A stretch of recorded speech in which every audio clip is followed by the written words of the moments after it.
Hi friends, welcome back. So the Fed just made some statements regarding rate cuts. Want to share the details of this.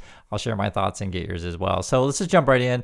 I can see the headlines here. Atlanta Fed boss warns U.S. progress on inflation is likely to slow. Raphael Bostic believes rates need to stay on hold until at least summer to prevent prices from rising again. So here we're talking about, okay, we need to control inflation. How's the fight going against inflation, etc. And this is a quote. Inflation must be firmly and surely getting back to our 2% target. So they've been talking about that target all along. And if you don't know, every now and then they send out different officials from the Fed to give out statements. So this isn't like, some, how can I say, some, wild horse, loose cannon kind of thing.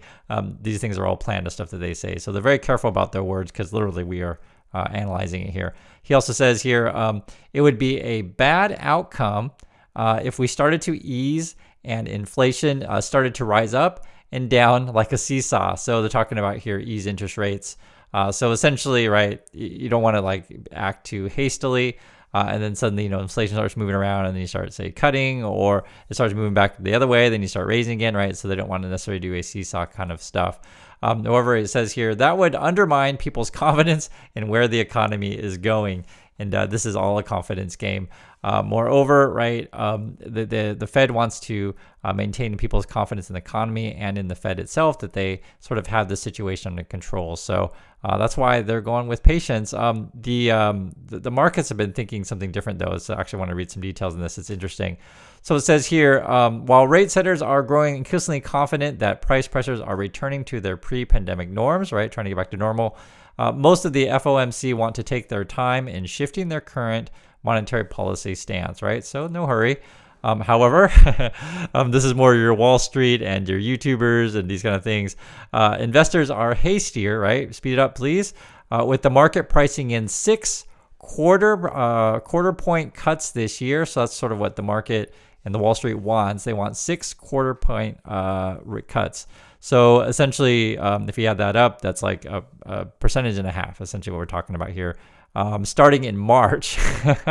I laugh because I think that might be a bit premature. Even the Fed is saying, we might be waiting until summer, and it might not even be that much. This is what else it says here. That compares with rate setters' expectations of 3 cuts, meaning the Fed is thinking more like 3, market's thinking 6 cuts, and then Bostic, the person who's interviewing here, is thinking, well, maybe just 2, right? And we may not cut it all, which I'll get into this in a moment here. It says here, when markets hear what we are saying, our projections for rate cuts have been pretty clear, but it's my sense that they believe inflation is going to come down faster than I do, right? So the market is more rosier on inflation than say what the Fed is saying.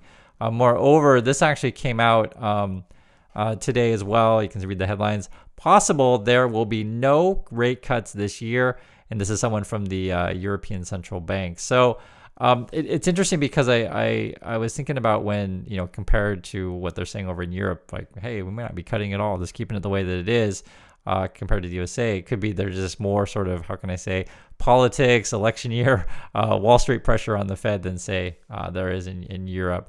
Moreover, Bostic, just from the Fed, he did say that he has been keeping an eye, and everyone is, what's going on in the Middle East.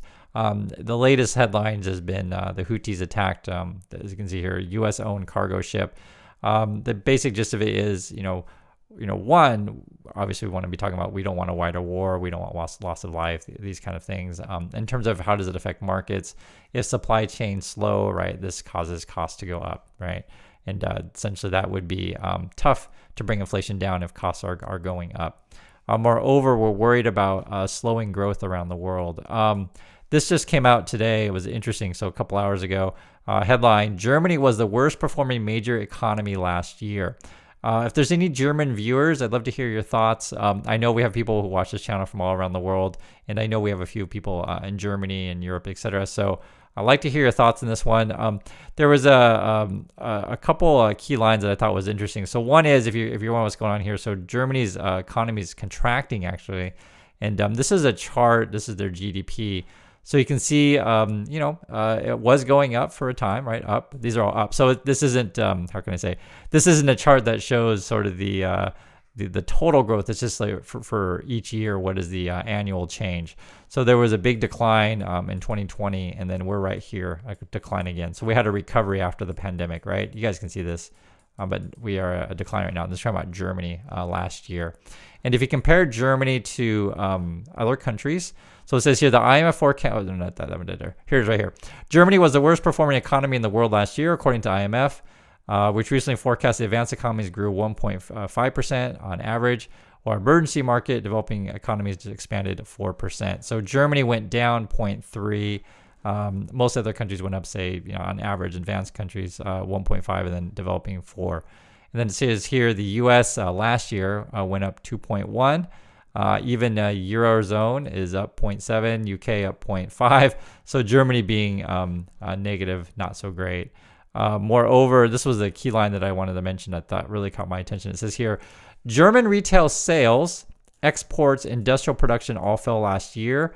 Households were hit by the biggest surge in cost of living for a generation, while the country's sprawling manufacturing sector suffered from high energy costs, weak global demand, and rising financing costs. So right here, high energy cost, weak demand, and rising financing costs, right? So this is the kind of stuff that we're watching all the time when we talk about the Fed.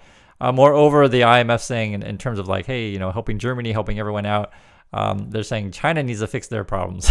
Basically, the headline is China needs reform to halt significant growth declines. And this is not necessarily, IMF saying, hey, you got to change your policy around. The problem is it's not just policy only.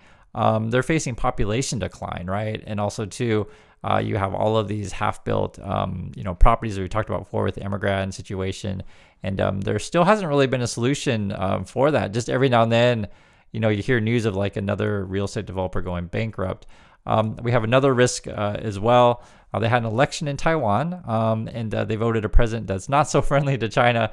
I'm smiling, but this is actually a serious topic. We'll see if I'm smiling in terms of, they had an election. Hey, anytime a country has an election, we should actually be happy for democracy. From China's point of view, though, they're not so happy because I guess the new president is sort of would tend to veer towards away from China. So that means voters would prefer that, right? This is something that you want to keep an eye on. Would there ever be a war between Taiwan and China? Who knows? I can't predict the future 100%. I can just tell you I lived in China. And the government, if they wanted to, do some sort of kind of like wag the dog, smoke screen, these kind of things to divert people's attention from other problems, sure, you could start banging the war drums, that kind of thing. That is something that is certainly on the table. Do they actually have the capability, meaning the military capability, to invade Taiwan? Maybe not yet, but maybe by 2025, something like that. That's in some reports that I've read. Obviously, China would never tell you exactly when they're fully capable of doing it, but could they actually successfully do a land invasion today? I would say probably not, but they're certainly getting close. I mean, 2025 is like next year. But you could read any number of projections of when they're ready, and who really knows for sure. The other thing too is something that I just want to share with you guys. When you're worrying about the future of these kind of things, I try my best to give you all the news to the best of my ability. And when in doubt, it's not about reading the news like, oh my God, I'm all scared all the time. It's about reading the news and being prepared. And here's a good example of it. You can read the headline here. Artificial intelligence will affect almost 40% of jobs. This is according to the IMF again.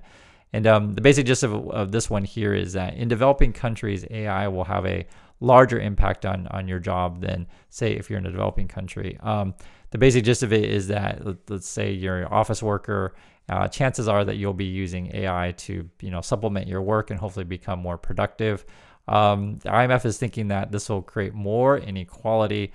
Essentially, the barrier of entry for many office jobs, et cetera, will be higher. So here's a simple example. So let's say you needed no skills whatsoever to get a job. Then that means we'd all could easily get a job, no education, just go work in the factory, et cetera. When suddenly that now I have to learn AI, now I have to learn computers, now I have to learn to do all these new tasks and new skills, it makes it harder for people to enter in said jobs. So when I read this thing, I'm not freaking out. The main thing that I would say for you when you read these kind of headlines that AI is going to affect your job is just start learning this stuff. I think AI is a bit overplayed. I still think it's hype myself. But it doesn't mean you should close your eyes and put your head in the sand. You should just have a general idea what it is. And, whatever industry you're in, look around and just see, are people using any new software applications that you need to be learning? And that's it. So no need to freak out. Just learn. Anyway, that's the news of the day. And always appreciate you coming back for more. And I'll catch you in the next video.